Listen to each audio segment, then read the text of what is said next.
अस्सलाम वालेकुम। तो ये वीडियो है डी फॉर लैंग्वेज वीज़ा के बारे में, how I got my D for language visa in just one attempt. So let's get start the video.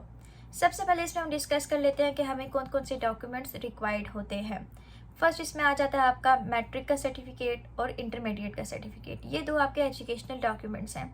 इसके बाद ये अटेस्ट हो IBCC से, मिनिस्ट्री ऑफ फॉरेन अफेयर से, HEC से प्लस अपोस्टल। सेकंड चीज़, इसमें बहुत ज़्यादा लोग मुझसे ये क्वेश्चन करते हैं कि हमने आइल्स नहीं किया हुआ, क्या इसमें आइल्स चाहिए? तो इसमें आइल्स नहीं है, बट मैंने सबमिट करवाया था क्योंकि मैंने आइल्स दिया हुआ था, बट इसमें मस्ट नहीं है कि आप आइल्स का सर्टिफिकेट सबमिट करवाएं। थर्ड चीज़, इसमें आपके आ जाते हैं फैमिली डॉक्यूमेंट। फैमिली डॉक्यूमेंट्स में लाइक FRC आ गया, आपका अपना बर्थ सर्टिफिकेट आ गया, और आपकी फैमिली का बे फॉर्म आ गया, फादर और मदर का CNIC आ गया, plus your passport and CNIC। ठीक है।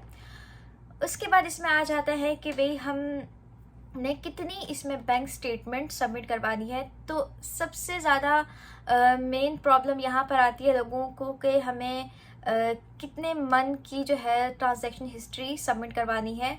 और बहुत से लोगों का वीज़ा रिजेक्ट हो जाता है। किस वजह से? वो इसी वजह से रिजेक्ट हो जाता है कि आपकी मैक्सिमम 6 मंथ की ट्रांजैक्शन हिस्ट्री मस्ट हो, और वो ट्रांजैक्शन हिस्ट्री बहुत स्ट्रॉन्ग होनी चाहिए, जिसकी वजह से लोगों का वीज़ा रिजेक्ट हो जाता है। क्योंकि वो 3 मंथ, 1 मंथ और लाइक ट्रांजैक्शन हिस्ट्री तो सबमिट करवा रहे होते हैं, लेकिन उसमें आपके जो पैसे होते हैं, मतलब लाइक जो ट्रांसफ़र कर होते हैं, उसमें रनिंग नहीं हो रही होती, जिसकी वजह से आपका वीज़ा रिजेक्ट हो जाता है।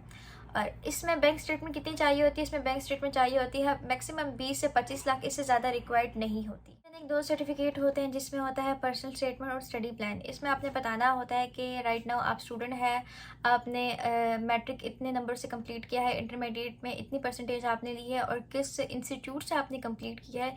देन इसमें हेडिंग टू हेडिंग आपने लिखना है, 1 पेज आपने नहीं सबमिट करवाना है, जिसकी वजह से वो आपका वीज़ा रिजेक्ट कर देते हैं। जिसमें एलिगेशन आती है कि जो स्टडी ऑफ पर्पज़ है वो नॉट इन डिटेल, कि आपने नहीं बताया इन डिटेल में, इन डेप्थ में नहीं बताया। तो उसमें आप हेडिंग टू हेडिंग आपने लिखना है कि सबसे पहले चलिए वाई यू चूज़ कोरिया, कि आपने कोरिया ही क्यों चूज़ किया। देन आपने उसके बारे में थोड़ी सी डिटेल लिखनी होती है। एंड देन अगला जो होता है टॉपिक, वो होता है कि आपने यही यूनिवर्सिटी क्यों चूज़ की, उसके बारे में फिर आपने यूनिवर्सिटी के बारे में बताना है। एंड देन नेक्स्ट होता है कि आपने why you choose D for language visa.